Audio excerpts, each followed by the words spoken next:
ሰበር ዜና ህዳር 19 2018 ጤና ይስጥልኝ አድማጭ ተመልካቾች እንደምን አረፈዳችሁ። የሰዓቱን አበይትና ሰበር ዜናዎች ይዘን ቀርበናል። በቅድሚያም አርዕስተ ዜናዎችን በማስቀደም ጀምራለሁ። በጎንደር ከተማና በባህር ዳር ከተማ አቅራቢያ የቀለጠ ከባድ ውጊያ ተደረገ። የአገዛዙ ወታደሮች ብቻ ሳይሆኑ ከፍተኛ ባለስልጣናትና ጀነራሎች የፋኖ ጥቃት ሰለባ ሆነዋል። በጎንደር ዙሪያ በተደረገ ውጊያ የጎንደር ከተማ ባለስልጣናትና ጀነራል ታረቀኝ በፋኖ የተመቱ ሲሆን ሆስፒታል መግባታቸውም ተረጋግጧል። በጎንደር ዙሪያ በነበረው ጦርነት የአገዛዙ ጦር እንደ ቅጠል ረግፏል ተብሏል። ዝርዝር ዘገባ ይዘንበታል። ወዲህ ደግሞ በባህር ዳር ዙሪያ ፋኖን አጠፋለሁ ብሎ የመጣው የብልጽግና ጦር የሬሳ ክምር ሲደረግ 3 ከፍተኛ የጦር መኮንኖችም ተገድለውበታል ተብሏል። ዝርዝር ይዘንበታል። በወሎና በሌሎች ቀጠናዎችም ከባድ የተባለ ጦርነቶች ተደርገዋል። ዝርዝር አሰናድተናል። በሌላ በኩል የጌታቸው ረዳ የአልጀዚራ ቃለ መጠይቅ መነጋገሪያ ሆኖም ቀጥሏል። በቃለ መጠይቁ ላይ የአብይ አህመድ ዘር አጥፊነት ሲነገር፣ አማራው ግን ከደረሰበት በደል በላይ እንደ በዳይ ተደርጎም ቀርቧል። የጌታቸው ረዳን ኢንተርቪው አንድ በአንድ እንዳስሰዋለን። ሰላም ጤና ይስጥልኝ አድማጭ ተመልካቾች እንደምን ቆያችሁ። ከላይ በአርዕስተ ዜና ያደመጣችሁትን መረጃዎች ወደ እናንተ ላደርስ እዚህ ተገኝቻለሁ። የህዝባዊ ትግሉን የምትደግፉ እንዲሁም ሀገር ወዳድ የሆናችሁ አድማጭ ተመልካቾች ቪዲዮን ላይክ፣ ቻናሉን ሰብስክራይብ አድርጋችሁ የደወል ምልክቱን ታበሩ ዘንድ እንጠይቃለን። እንዲሁም በኮሜንት ድል ለህዝብ ልጆች፣ ድል ለጀግኖቹም እያላችሁ ለህዝቡ ሲሉ ጫካ የገቡትን ታጋዮች ታበረታቱ ዘንድ እየጠየቅናችሁ በቀጥታ ወደ መረጃዎች ያለፍኩኝ። እስከ ፍጻሜው ድረስ አብራችሁኝ ቆዩም። ቀዳሚ ወዳደረኩት ዘገባ አልፋለሁ። በቅድሚያም መነጋገሪያ ወደ ሆነው የጌታቸው ረዳ የአልጀዚራ ቆይታ እናልፋለን። ከዚህ ጉዳይ ጋር በተያያዘ በርካታ ጉዳዮች እናነሳለን። ከአማራው ጋር ማያይዘን ምን እየተፈጠረ ነው የሚለውን በጥልቀት እንዳስሳለን። በቅድሚያም አንዳንድ የጌታቸው ረዳን ቃለ መጠይቆች በትርጉም እንንገራችሁ። አቶ ጌታቸው ረዳ ከአልጀዚራ ጋር ጋዜጠኛ መህዲ ሐሰን እንዲህ በማለት ይጠይቃል። በርካታ የትግራይ ተወላጆች እርሶን እንደ ከሃዲ ያዩታል። በሺዎች የሚቆጠሩ የትግራይ ሰዎች በእርሶ የጦርነት ጥሪ መሰረት ወደ ጦርነት ግንባር ሄደዋል፣ ሞተዋል። ወጣት ተጋሮች በ10 ሺዎች እንዲነሱና እንዲዋጉም አነሳስተዋል። ዛሬ ለትግራይ ህዝብ ለጦርነቱ ሰለባ ለሆኑት አሁን ግን የነሱን ስቃይ ያቀነባበረውን አብይ አህመድን በመቀላቀል እንደከዷቸው ለሚያስቡት ምን ይሏቸዋል? ጌታቸው ረዳ ይቀጥላል። እዚህ ሁለት ነገሮች አሉ። ተጋሮች ራሳቸውን ለመከላከል በጅምላ መውጣታቸው ትክክለኛ ነገር ነበር። እነሱን ተነሱ ብዬ ጥሪ ማቅረቤም ትክክለኛ ነገር ነበር። ነገር ግን እኛ እንደ አመራር አባላት ህዝቡን ክፉኛ መክዳታችን ይህ እስከ መቃብር የምንሸከመውና እኔም የዚህ ውድቀት አካል በመሆኔ ነው። አሁን እየሰራው ያለሁት እኛ በሰራናቸው ስህተቶች ለመጸጸት ብቻ ሳይሆን የአይነት የተሳሳተ ስሌት ዳግም እንዳይከሰት ለማድረግ ነው። ህይወታቸውን የከፈሉት በሺዎች የሚቆጠሩ ወጣቶች ሞት እኛ መሪዎች በቂ አስተዋይ ብንሆን ኖሮ ሊወገድ ይችል ነበር በማለት ጌታቸው ረዳ ይመልሳሉ። መህዲ ሐሰን ይቀጥላል። ጋዜጠኛው በ2022 እርሶ የተደራደሩበት የፕሪቶሪያው ስምምነት በሚሊዮኖች ለሚቆጠሩ ሰዎች ፍትህ እንደሚሰጥ ቃል ገብቷል። 3 ዓመታት ሆነውታል። ነገር ግን ቁልፍ ቃል ኪዳኖቹ አሁንም አልተፈጸሙም። ማንም ለጦር ወንጀል ተጠያቂ አልሆነም። እንዲያውም ብዙዎቹ አሁንም በስልጣን ላይ ናቸው። ባለፈው ወር ከሰብአዊ መብቶች ተቋም ሂዩማን ራይትስ ዋች ክስ ከቀረበባቸው የአማራ ባለስልጣናት ደመቀ ዘውዱ ጋር እርሶ ተገናኝተዋል። ሂዩማን ራይትስ ዋች እንዳለው እሱ ከስምምነት በኋላም በምዕራብ ትግራይ የዘር ማጽዳቱን የቀጠለ ሰው ነው። የትግራይ ህዝብን እንዴት አድርጎ በእነሱ ጥቅም እየሰሩ እንደሆነ ሊያምንሎት ይችላል በማለት ጋዜጠኛ ይጠይቃቸዋል። ጌታቸው ረዳ ይቀጥላሉ። ይህ ለመጀመሪያ ጊዜ የተሰማ ነገር ነው ወይ? ይህንን ቀውስ ለመፍታት ፍላጎት ካለ አሁን በስልጣን ላይ ካሉ ሰዎች ጋር መስራት አለብህ። የፌዴራል መንግስት በተያዙት የምዕራብ ትግራይ አካባቢዎች የሚገኙ ማንኛውንም የአማራ አስተዳደሮችን ማፍረስ እንዳለበት አምናለሁ። እናም ህዝቡ ወደ ቤቱ የሚመለስበት እድል ማረጋገጥ ካለብኝ ደግሞ ከፌዴራል መንግስት ጋርና ከነዚህ ሰዎች ጋር መስራት አለብኝ። መህዲ ሐሰን በመሃል ያቋርጣቸውና አቋሙን የቀየሩ የተቀየሩ ይመስላሉ ይላቸዋል። ጌታቸው ረዳ ይቀጥሉና አይ ኩራቴን መዋጥ አለብኝ ይላሉ። መህዲ ሐሰን ይቀጥልና ኩራቱን መዋጥ ብቻ አይደለም የዓለም እይታውንም እየቀየሩ ነው ይላቸዋል። ከዓመት በፊት እንዲህ ብለው ነበር በማለትም ጌታቸው ረዳን ያፋጣቸዋል። ተፈናቃዮችን ያፈናቀሉት ሰዎች አሁንም በጎዳናዎች ላይ በሚዘዋወሩበት ወቅት ተመለሱ ብሎ መጠበቅ እጅግ ሞኝነት ነው ብለው ነበር። አሁን ከነዚህ ሰዎች ጋር ተቀምጠው እየተደራደሩም አብሮም እየሰሩ ነው። ይሄን እንዴት ያዩታል በማለት ጋዜጠኛ ይጠይቃቸዋል። ጌታቸው ረዳ ይቀጥሉና ይሄ የኔ ጊዜያዊ አስተዳደር ኃላፊነት በነበርኩበት ጊዜ ከፌደራል መንግስት ጋር ካደረኳቸው ስምምነቶች አንዱ ነው። ያ የአማራ አስተዳደር እንዲፈርስና ደህንነቱ በፌደራል መንግስት እንዲጠበቅ አቋሜን አልቀየርኩም። ደመቀ ዘውዱ ያንን አካባቢ የማስተዳደር ስራ ሊኖር አይገባም። ነገር ግን ተፈናቃዮች የሚመለሱበት ሁኔታ ከፌደራል መንግስት ጋር መፈጠር ካለበት እንደሱ አይነት ካሉ ሰዎች ጋር መስራቴን መቀጠል አለብኝ በማለትም ጌታቸው ረዳ ይቀጥላሉ። ጌታቸው ረዳ ከመሃዲ ሐሰን ጋር ያደረገው የ50 ደቂቃዎች ሙግትን ለተመለከተ ሰው በርካታ ጉዳዮችን ይመለከታል። ከጌታቸው ረዳ በተጨማሪም በውይይቱ ላይ በተነሱ ጉዳዮች ጥያቄ እንዲያነሱና ሐሳብ እንዲሰጡ ሁለት ኦሮሞዎች ጸዳለ ለማና ብስራተ ለሜሳ እንዲሁም አንድ ሽተል የተባለ ፈረንጅ የወያኔ ደጋፊ በተጋባዥነት በፕሮግራሙ ላይ ተሳትፈዋል። በጥቅሉ መህዲ ውይይት ያደረገው ከሁለቱ ትግሬዎችና ከሁለቱ ኦሮሞዎች ጋር ነበር ማለት ያስችላል። የአማራ ተወካይ የሌለው ምናልባትም መህዲ ሚዲያውን ካጨናነቁት የአማራ ዲያስፖራ ማህበራትም ሆነ ግለሰቦች ለዚህ ውይይት የሚመጥን አንድ ደና ሰው ፈልጎ አቶም ሊሆን ይችላል የሚሉም መተርጉማን ብዙ ናቸው። ወይንም ደግሞ የአማራ ፖለቲካ የሚያቦኩት የዩቲዩብ ሰዎችን እንደተለመደው ሳንቲም ለቀማ ላይ ሆነው ወይንም የፋኖ ትራንስፈር ማርኬትን በማሳለጥ ተጨናንቀው ለዚህ አይነት ብርቱ ጉዳይ ቦታ አልሰጡም ሆኖም ሊሆን ይችላል ሲሉም መተርጉማን ይናገራሉ። የሆነው ሆነና የውይይቱ አውድ ከቀናት በፊት ከተለቀቀው የ2 ደቂቃ ማስታወቂያ ቪዲዮ የሰፋ ነበር። መህዲ ሐሰን እንደተጠበቀው ብዙ ሞጋች ጥያቄዎችን ለጌታቸው ረዳም አቅርበዋል። ጌታቸውም የመህዲን ብርቱ ሙግት በብቃት ለመመከት ሞክሯል ያስባለ ነገር ነው። ምንም እንኳን የጌታቸው ረዳ በርካታ የተጣመሙ የፖለቲካ ሁኔቶችን ብንረዳም ነገር ግን በዚህ መድረክ ላይ የጌታቸው ረዳን የፖለቲካ አቅም መካድ አይቻልም። ከቀናት በፊት የብዙሃን መነጋገሪያ የነበረው ጉዳይ ትግራይ ክልል ጄኖሳይድ ተፈጽሟል አሊያም አልተፈጸመም የሚለው የትግሬ ልሂቃን ለቅሶና ተቀንጭቦ የተለቀቀው የጌታቸው ረዳ መልስ ነበር።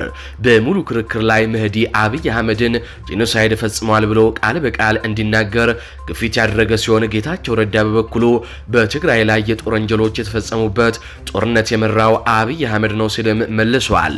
ከዚህ ጎን ለጎን መህዲ ሐሰን የሰብአዊ መብት ተቋማትና የተባበሩት መንግስታት ድርጅት በሰነድ አስደግፈው የትግሪ ታጣቂዎች ንጹሃንን በጅምላ ከመግደል ጀምሮ በአማራ ህዝብ ላይ በርካታ የጦር ወንጀሎችን መፈጸማቸውን ይፋ ቢያደርጉም አንተ ግን በወቅቱ የተቀነባበረ ድራማ ነው በማለት አስተባብለሃል ሲል ለጌታቸው ጥያቄ አቅርቦለታል።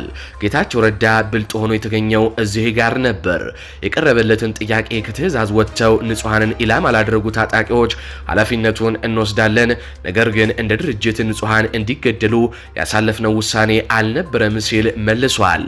ጌታቸው ረዳ በጦርነቱ ወቅት ሲናገሩ የነበረውንና ጦርነቱ የተካሄደው በአማራ እንዲሁም በአፋር መሬቶች እንደነበረ የሚሞግት የአማራ ተወካይ በዚሁ መድረክ ስለሌለ ጉዳዩ በዚህ ተላልፏል። የአማራ ንጹሃን ደሞችም እንዲሁ ሜዳ ላይ ቀርቷል። ምክንያቱም ደግሞ ጌታቸው ረዳ እንዲህ ሲወሸክት አንድም የአማራ ተወካይ በቦታው ስላልነበረ ነው። ሌላኛው የመህዲ ጥያቄ ያተኮረው የፕሪቶሪያውን ስምምነት የሚመለከት ነው። መህዲ ለሚሊዮኖች ሰላም ያመጣው ተብሎ የተጠበቀው የፕሪቶሪያው ሰላም ስምምነት ከተፈረመ 3 ዓመታትን ያስቆጠረ ቢሆንም እስካሁን ግን ወሳኝ የስምምነት ክፍሎቹ ተፈጻሚ አለመሆኑን የጦር ወንጀል ፈጽሟል የተባሉትም ተጠያቂ ከመሆን ይልቅ ስልጣን ላይ ነው ያሉት ብሎ በቀጥታ ወደ ወልቃይት ጉዳይም ገብቷል። መህዲ ዓለም አቀፍ የሰብአዊ መብት ተቋማት የጦር ወንጀል ፈጽሟል ብለው ከሚከሱት ኮሎኔል ደመቀ ዘውዱ ጋር በቅርብ ተገናኝተሃል፣ በትግራይ ህዝብ ዘንድ እንደ ቀንደኛ ጠላት ተደርጎ ከሚሳለው ኮሎኔል ደመቀ ዘውዱ ጋር እየተገናኘ የትግራይ ህዝብ እንዴት የትግራይ ጥቅም ያስከብራል ብሎ ሊቀበልህ ይችላል የሚል ጥያቄም ለጌታቸው አቅርቦለታል። ጌታቸው ረዳም የተፈጠሩ ቀውሶችን ለመፍታት ፍላጎት ካለ ከኮሎኔል ደመቀ አይነት ሰዎች ጋር ተገናኝተህ መወያየት አማራጭ የሌለው ጉዳይ ነው ሲልም መልሶን ሰጥቷል። በግሌ የፌዴራል መንግስቱ የወልቃይትንም ሆነ ሌሎች ከትግራይ ተወስደው በአማራ አስተዳደር ስር ያሉ መዋቅሮችን ማፈራረስ አለበት ብዬ አምናለሁ ሲልም ጌታቸው ረዳ መልሷል። እዚህ ጋር ህወሓት ወልቃይትና ራያን ወደ ትግራይ ከማካለሉ በፊት የትግራይ አካል ሆነው እንደማያውቁና የአማራ ግዛት መሆናቸውን የሚሞግት ተጋባዥ እንግዳ መኖር ነበረበት። ይህ ባለመሆኑ ግን አማራው አሁንም በአደባባይ ድምፁ ታፍኗል። ኃላፊነቱን ነፈዙና የድንቁርና አዘቅት ውስጥ ያለው የአማራ ልሂቃን ነኝ የሚለው ይውሰደው። ከዚህ ጎን ለጎንም ኮሎኔል ደመቀና ሌሎች የወልቃይት አመራሮች ተጨማሪ የቤት ስራ እንዳለባቸው ሊገነዘቡ ይገባል። ጌታቸው ረዳ በግልጽ አመለካከቱን ነግሯቸዋል። ታዲያ ይህ ማንቂያ ደውል ነው። በውይይቱ ላይ ከነዚህ ጉዳዮች ውጭ የተሻገሩ አጀንዳዎች ተነስተዋል። የኢትዮጵያ የባህር በር ጥያቄ ከኤርትራ ጋር ሊኖር የሚችል ቀጣይ የግንኙነት ምዕራፍ ምን ሊመስል ይችላሉ የሚሉ ጉዳዮችም ተነስተዋል። በሁለቱ ሀገራት መካከል ጦርነት ሊነሳ ይችላል፣ ጊዜ የሚፈታው ጉዳይ ቢሆንም በግሌ ግን አይመስለኝም ሲሉ አቶ ጌታቸው ረዳ መልሰዋል። በተረፈ ውይይቱ መታየት ያለበት ስለሆነ ብታዩት እንላለን። ከዚህ ውይይት ጋር በተያያዘ ግን አንድ ነገር መዘንጋት የለበትም። ጄኖሳይድ ሲባል ትግራይ ላይ ብቻ እንደተፈጸመ መታየት የለበትም። ጄኖሳይዱ በአማራም ላይ ተፈጽሟል። ውሸት ሲደጋገም እውነት ይመስላል የሚባል አባባል አለ። የናዚው የፕሮፓጋንዳ ሰው ጆሴፍ ስለ ተደጋጋሚ ውሸትና ፕሮፓጋንዳ በደንብ ተንትኗል። የፕሮፓጋንዳ አባትም ይባላል። ደጋግሞ መዋሸት አዋጭ እንደሆነ ወያኔዎች የተማሩት ከጆሴፍ እንደሆነም በረከት ስምዖን በአንድ ወቅት ተናግሯል። ታዲያ ጌታቸው ረዳ በዚህ ቃለ ምልልስ ምናልባት ለሱ ፖለቲካ የሚጠቅመው የፖለቲካ ልሂቅነቱን ያሳየበት ቢሆንም ነገር ግን የአማራውን ጭፍጨፋና እነሱ የዋሹትን ውሸትም እውነታውን ልንገልጥ ይገባል። ወያኔዎች የሰሜን እዝን በመምታት የአማራና አፋር ክልሎችን በመውረር ከፍተኛ የሆነ ሰብአዊና ቁሳዊ ውድመት አድርሰዋል።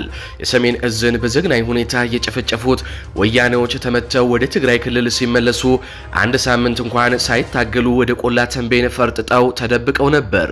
ይህ በእንዲህ እንዳለ ተደራጅተውና አዘናግተው ተመልሰው የአማራንና የአፋር ክልሎችን በመውረር እጅግ ዘግናኝ የሆኑ ግፎችንም ፈጽመዋል። ቀደም ብለው ከፈጸሙት ከማይካድራ ጭፍጨፋ በተጨማሪ ከጭና እስከ ጋይንት ከሰሜን ሸዋ እስከ ጭፍራ ብዙ ተነግሮ የማያልቁ በደሎችን፣ ዘር ማጥፋቶችን አድርሰው ወደ ትግራይ ከተገፉ በኋላ ጦርነቱም ሊቆም ችለዋል። ትግራይ ውስጥ የተካሄደው ጦርነት አማራ ክልል ላይ ከደረሰው ውድመት ሲታይ እዚህ ግባ የሚባል አይደለም። እዚህ ጋር ትግራይ ላይ የተፈጸመውን ጄኖሳይድም መካድ አይቻልም።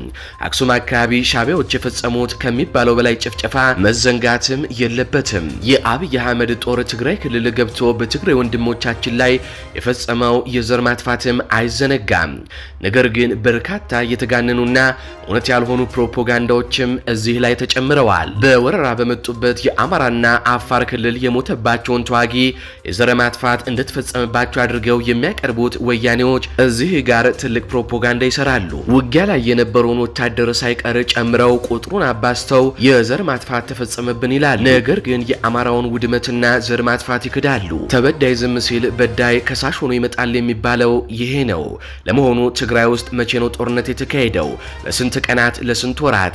ይህንን ጉዳይ በደንብ ላጣራ ሰው አማራ ክልልስ ምን ያክል ጊዜ ጦርነቱ ተካሄደ? ምን ያክል ውድመት ደረሰ? የሚለውን በደንብ ላጣራ ሰው ማን ጄኖሳይድ ተፈጸመበት? ማንስ በዛ ጦርነት በርካታውን ውድመት አስተናገደ? የሚለውን በግልጽ ፍቺውን ያገኘዋል። አጫፋሪዎቻቸው በሎም እያሉ ሲያደንቁት የነበረው ጦርነት ሙሉ በሙሉ በሚባል ደረጃ አማራ ክልል፣ ወሎ፣ ጎንደርና ሸዋ ክፍለ ሀገራት ውስጥ የተካሄደ ነው። በዚህም የተነሳ የአማራ ክልልን በ30 ዓመት ወደ ኋላ የጎተተው ሲሆን እጅግ ብዙ ቁሳዊና ሰብአዊ ውድመት አስተናግዷል። እውነታው የሆነ ሳለ የአማራው ጄኖሳይድ ተዳፍኖ አልፏል። ማይካድራ፣ ጭና፣ ጋይንት፣ ሰሜን ሸዋ፣ ጎብዬ፣ ጭፍራ ስለተፈጸመው ጭፍጨፋ አንድም ትንፍሽ ሳይባልበት ቃለ መጠይቁ እንዲሁ ተዳፍኖም አልፎበታል። በዚህ ጉዳይ መህዲን አሊያም ደግሞ ጌታቸው ረዳን አንወቅስም። የምንወቅሰው የአማራ ልሂቃንን እኛንን የአማራ አሻጋሪ የሚሉትን እንጂ። ምክንያቱም አማራውን ከመከፋፈል ውጪም አማራውን እንዲህ ባሉ ዓለም አቀፍ መድረኮች ላይ ወክለው የአማራውን ጭቆና መግለጽ አልቻሉምና ነው። ከዛ ውጪ ግን ጉዳዩን ስናጠቃልለው ጋዜጠኛው ሊደነቅ ይገባል። የእኛን ትኩረት የሳበው የአልጀዚራው ጋዜጠኛ መህዲ የአብይ አህመድን ባህሪና የአገዛዝ ዘይቤ ተረድቶ ለዓለም ያጋለጠበት መንገድ ነው። አንድ የውጭ ጋዜጠኛ ስለ አንድ የሌላ ሀገር መሪ በዚህ ደረጃ አጥንቶ ይገባል ብዬ ጠብቄም አላውቅም ነበር። የአልጀዚራው መህዲ ሐሰን ግን ይህንን እምነቴን ውድቅ አድርጎታል። የኢትዮጵያ ጋዜጠኞች እንኳን በዚህ ደረጃ አውቀውና ተዘጋጅተው የሚገቡ አይመስለኝም። የትኛውም ሚዲያ ያላደረገውን አልጀዚራ በትንሽ ደቂቃ ውስጥ ብልጽግናና መሪውን አፈራርሶታል። በውሸት የተገኘ ዝና እንደ ፈንገስ እድሜ የለውም የምንለው ለዚህ ነው።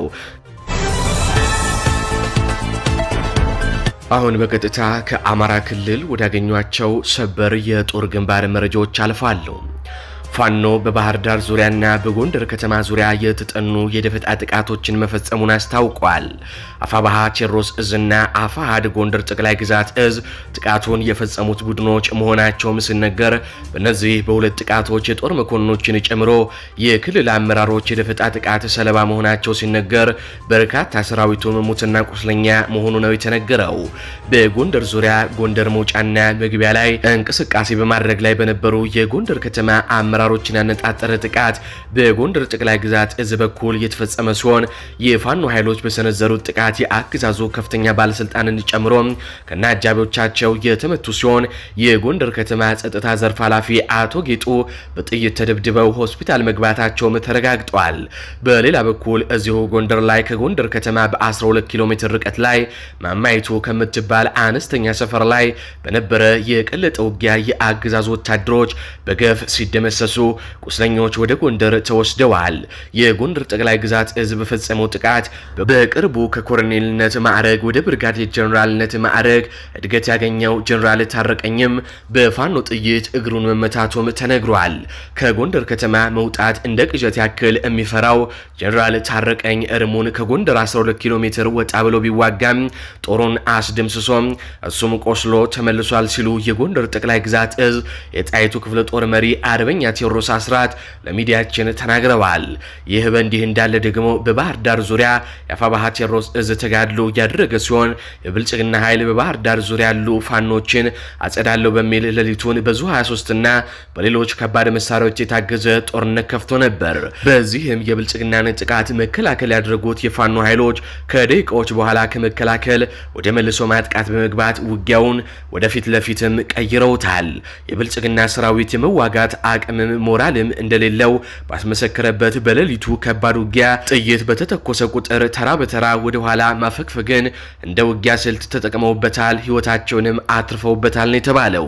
ውጊያው በተጀመረ በተወሰነ ደቂቃ ልዩነት የፋኖ ኃይሎች መልሶ ማጥቃት ሲጀምሩ የብርሃኑ ጁላ ጦር ወደ ባህር ዳር የተመለሰ ሲሆን እንደለመደው አሳጭዶት የተመለሰውን ጦር ሬሳ ሊሰበስብ አነጋግ ላይ በከፍተኛ እጀባም ተመልሶ ለቀማ ላይ ሲሆን በውጊያው 54 ያገዛዙ ወታደሮች የተደመሰሱ ሲሆን 47 በላይ ደግሞ ቁስለኛ እንዳለም ነው የተነገረው። ከሟቾቹ መካከልም 3 የሻለቃ ማዕረግተኞች እንደሚገኙበትም ነው ያረጋገጥ ነው።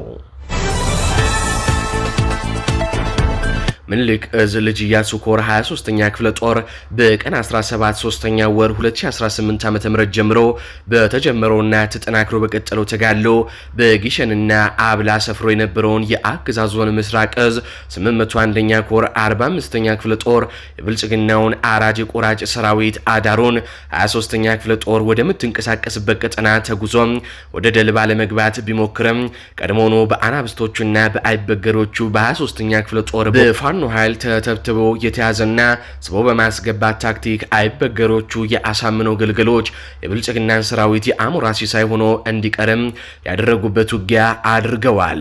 ውጊያው ከቀኑ 5 ሰዓት ተኩል እስከ ምሽቱ 5 ሰዓት ከ10 የተካሄደ ሲሆን የመጣው የአብይ አህመድ ሰራዊት ዘለህ ግባ በሚባል ሁኔታ ተስቦ እንዲገባ ከተደረገ በኋላ መመለስ እንዳይችል አድርገው ከቀኝም ከግራም በአናብስቶቹ አይቀጡ ቅጣት ሲቀጡት ውለዋል። ነገር ግን በዓለም የቱሪስት መስህብ ውስጥ የምትታወቀው ግሸን ደብረ ከርቤ ገዳም ውስጥ ከትሞ የሚኖረው አስነዋሪው የብልጽግና ሰራዊት ከገዳም ውስጥ ሆኖ ሞርተር እያስወነጨፈ ወደ ኋላ ለመውጣት ቢሞክርም መውጣት እንደ መግባት ቀላል አይደለም እና የአብይ አህመድ ሎሌዎች ድንጋይ ተንተርሰው እስከ ወዲያኛው እንዲሸኙም ተደርገዋል። በአውደ ውጊያው ከ50 በላይ የአገዛዙ ወታደሮች የተደመሰሱ ሲሆን በውል ያልታወቀ ቁስለኛም ተይዟል። 650 የክላሽ ተተኳሽ፣ 450 የብሬን ተተኳሽ፣ 295 የዲሽቃ ተተኳሽም በፋኖ እጅ ገብቷል። እንዲሁም አንድ የብልጽግና ኃይል በአመራር ደረጃ አብሮ ተደምስሷል ነው የተባለው። ከ4 መኪና በላይ ቁስለኛ ይዞ ወደ ደሴ ለመግባት ቢሞክርም በትላንትና 2 ክፍለ ጦሯ ቃኘን ቁስለኛ ይዛ እንዳይወጣ በድጋሚ ዚሃ ላይ ጥቁር አስፋልቱን ዘግተው አናብስቶቹም እያራገፉት ነው። ሬሳ እንኳን ማንሳት በማይችልበት ሁኔታ እግሬ አውጪኝ ብሎ ኮብልሏል ነው የተባለው። ይህ በእንዲህ እንዳለ በሶስት ግንባር በተካሄደ አውደ ውጊያ የአገዛዙ ወታደር በጎጃም ድባቅ ተመታ። በአፋባሃ ምዕራብ አማራ ቀጠና ቴዎድሮስ እዝ 105ኛ ኮር በ44ኛ ክፍለ ጦር በወሰደው እርምጃ የአገዛዙ ቡድን በባንጃ ወረዳ ሱርታ፣ ምርክታና ዣንኩታ ተብሎ ከሚጠሩ አካባቢዎች ተመታ። የብልጽግና ሰራዊት በጠዋቱ ከሰከላ በመነሳት ወደ እንጅባራ ዙ 23 ሞርተርና ድሽቃውን ጨምሮ ብዛት ያለው ጥምር ኃይል በመያዝ ሬሽን ለማቀበል በሚል እየተንቀሳቀሰ በነበረበት ሰዓት ሱርታ ሚካኤል ላይ በ44ኛ ክፍለ ጦር በደፈጣ የተጀመረው ጥቃት ወደ መደበኛ አውዶ ውጊያ ተሻግሮ ከጠዋት 4 ሰዓት እስከ ምሽቱ 11 ሰዓት ዘልቆ የብልጽግና ኃይልን በቦምብ ጭምር ጨፍጭፈውታል። በተመሳሳይ ሁኔታ ከእንጅባራ በሁለት አቅጣጫ የመጣው የአገዛዙ የመከላከያ ሰራዊት እንጅባራ ከተማ ስር ምርክታና ዣንኩታ ላይ በተፈጸመበት የደፈጣ ጥቃት ከ10 በላይ ዙፋን ጠባቂም ተወግዷል የተባለው። ከሰሞኑን ሰከላ ወረዳ አጉት ቀበሌ በዚሁ ከሰከላ በተነሳው የአገዛዙ ኃይል ብዛት ያላቸው ንጹሃን ገበሬዎች ወጣቶች ታፍነው ሲወሰዱ ከታፈኑት ውስጥም 6ቶቹ ምላሳቸውና ብልታቸው እንዲሁም የተለያዩ የአካል ክፍላቸውን በመቆራረጥ አሰቃቂ በሆነ ሁኔታ የዘር ማጥፋት ጭፍጨፋ እንደተፈጸመባቸው አይዘነጋም። በተደጋጋሚ በሄደበት አካባቢ ሁሉ እንደተለከፈ ውሻ ያገኘውን የአማራ ሕዝብ ሲጨፈጨፍ የቀጠለው ወንበዴ ቡድን በ44ኛ ክፍለ ጦር ከ2 ቀን በፊት በደርዘን ተማርኮ ብዙ ሬሳ ጥሎም ቁስለኛውን አንጠልጥሎም እንዲሄድ የተደረገ ቢሆንም በትላንትናው ዕለት እንደ ልማዱም ከሰከላ እንጅባራ እየተንቀጠቀጠ ለማለፍ ሲሞክር በጀግኖቹ 105ኛ ኮር 44ኛ ክፍለ ጦር ነበልባሎች ተለብልቦ ከ20 በላይ ሬሳ ጥሎ ብዛት ያለው ቁስለኛ ተሸክሞ ወደ መጣበት ሰከላ ከተማ መመለሱም ነው የተነገረው። በተለይ አማራ ታሳዝኛለሽ በተስከምስኪዱ ሲቃጠልብሽ ሕፃን አዛውንቱ ሲታረድብሽ ነይ ባረንጓዴው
አድማጭ ተመልካቾች ለሰዓቱ ያስኩላችሁ ዘገባዎች እነዚህን ይመስላሉ። በዜናዎቻችን ላይ ያላችሁን ሐሳብ አስተያየት በኮሜንት መስጫ ስር አስፍሩልን። እንዲሁም በዝግጅታችን ክፍል ላይ ያላችሁን ሐሳብ አስተያየት ምን ይጨመር ምን ይቀነስ የሚሉትንም በኮሜንት መስጫ ስር አስፍሩልን። እንዲሁም ቪዲዮውን ላይክ፣ ቻናሉን ሰብስክራይብ በማድረግ አጋርነታችሁንም እንድታሳዩን እንጠይቃለን። እንዲሁም ላልሰሙ እንዲደርስ ሼር በማድረግ ለበርካቶች ተደራሽ ታደርጉን ዘንድም እንጠይቃለን። በቀጣይ በሌሎች ዘገባዎች እስካገኛችሁ ድረስ ቸር ያሰማን።